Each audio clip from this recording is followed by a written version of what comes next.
제2군단 부군단장님 네, 나와 있습니다.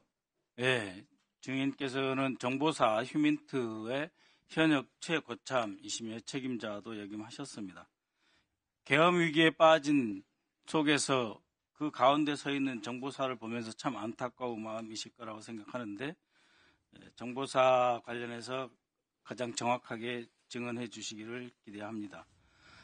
증인은 지난번 청문회에서 2024년 5월 말에 노상원으로부터 전화를 받았다고 하셨죠? 네. 무슨 내용이었습니까? 뜻밖의 전화였고 6, 7년 만에 전화할 일이나 관계가 없는데 전화 와서 좀 의문을 가졌는데 네. 뭐 저번에 말씀드렸지만 요지는 한번 볼 일이 있다라고 얘기를 했고 네. 근데 제가 그 사령관하고 촉조 부대장 근무할 때 네. 그 저의 성향을 잘 알고 있는 분입니다. 그래서 아직도 고집이 세냐 뭐 이렇게 하면서 너도 인정하냐 하면서 네 뭐 고집 세고 뭐 인정하는 저도 인정합니다. 라면서 뭐 그게 주 내용이었고 전화를 바로 끊었고 저는 한참 왜 이런 전화 했을까라고 의문을 가졌는데 그 의문이 계엄 이후에 풀렸습니다.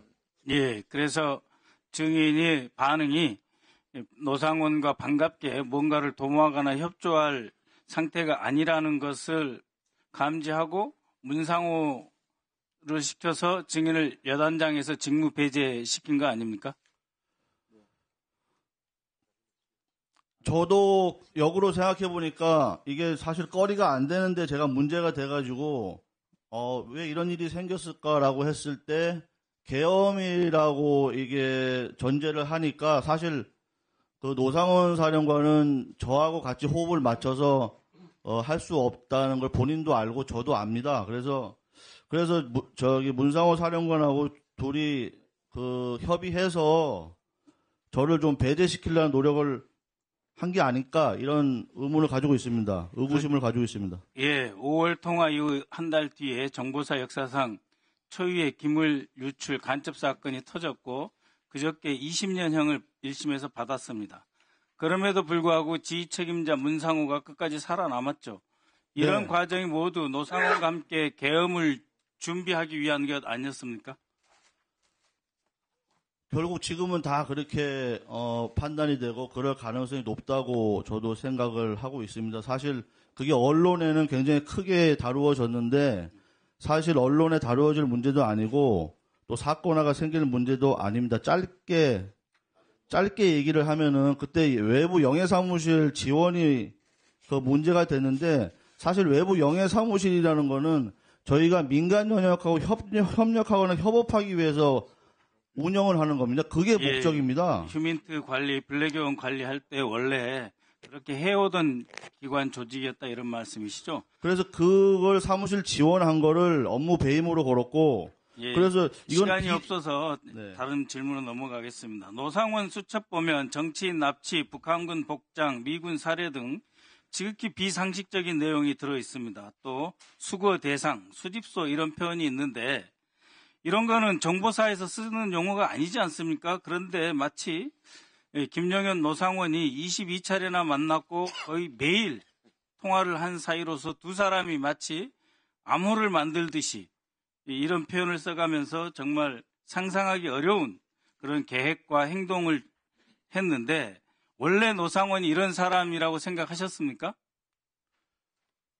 2016년도에 1년 딱 근무했습니다. 사령관, 저는 속초부대장으로 근무했고, 저희 속초부대가 대북 임무가 북한 전역에서 대북 임무를 준비하고 또 변경하거나 또 새로 임무를 준비하거나 그런 사안들이 남북 관계에 따라서 이렇게 변경돼서 있습니다. 그래서 그때 새로운 임무를 계획하는 과정에서 그 노상원 사령관의 어떤 지시나 내용 중에 이해될 수 없는 부분, 도저히 수용하기 없는 부분, 뭐 그런 것들이 지시가 있었고, 또 그런 제가 경험이 있었기 때문에 요번 계엄 때 그 계엄 수첩에 뭐 그런 사살 납치, 수거, 이런 걸 보면서 일반 사람으로는 이게 과연 맞는 얘기인가 이해가 안 된다고 생각했는데 저는 노상원 사령관의 성향을 알기 때문에 노상원 사령관이면 이건 가능한 얘기다 그렇게 판단했습니다. 예, 왜 김영현은 방첩사가 있음에도 불구하고 정보사령부 그리고 노상원을 활용해야 했을까요? 방첩사는 그 무력이나 완력 이런 어떤 특수 이런 인력이 없다고 알고 있고 예. 또 계엄에 필요한 어떤 그 작전이나 무력이나 뭐 이런 걸 동원하려면 방첩사는 안 맞고 예. 그건 뭐 정보사 그런 취지가 아닌가 싶습니다. 정보사 휴민트 조직에 계엄 임무가 있습니까? 원래? 즉 전평시를 막론하고 정보사의 휴민트 조직은 계엄 임무에 종사하지 않는 특수부대죠. 계엄 임무 자체가 없습니다. 계엄 임무 자체가 없고 저희는 전시 평시 임무만 있기 때문에 지금 뭐 불법 계엄 뭐 이렇게 얘기를 하는데 정상적인 계엄이라도 정보사는 동원될 수 없는 부대입니다. 바로 그렇습니다. 불법입니다. 예. 그래서 대한민국 계엄 역사에 정보사가 동원된 일이 없었던 겁니다. 정보사가 계엄에 동원되고 김영현이 가장 엽기적인 노상훈과 함께 결탁해서 계엄을 준비했다는 것 자체가 내란 행위이고 그리고 정보사에 전혀 부여되지 않은 계엄 임무를 부여했다는 것 자체가 불법 임무로 내란이다. 저는 이렇게 생각합니다. 김순호 국방장관 직무대리님. 예, 직무대행입니다. 예, 직무대행님. 이 부분은 군검찰단에서 별도로 수사를 해야 된다고 봅니다. 이것은 그냥 정보사령부가 윤석열과 김영현에서 동원됐다는 것이 아니고 법적으로 동원할 수 없는 부대를 동원했다라고 하는 것은 또 다른 차원의 문제고 그래서 내란인 겁니다. 그래서 직무대행님께서 이건 군검찰단과 다시 수사 지시를 별도로 내려주셔야 된다고 보고요. 마지막으로 간만에 뵀으니까 여쭙겠습니다. 지금 휴전선 상황 비교적 평온합니까? 예, 지금 전망상 저희들 안정적으로 관리하고 있고 대비태세 만전을 기하고 있습니다. 예, 믿으셔도 됩니다. 합참의장과 직무대행님 간에 이러한 대북 억제와 우리 국방을 위해서 긴밀하게 협력해서 전혀 문제가 없다고 보십니까? 예, 전혀 문제 없고 그 부분에 대해서는 안심을 하셔도 된다는 말씀을 드리겠습니다.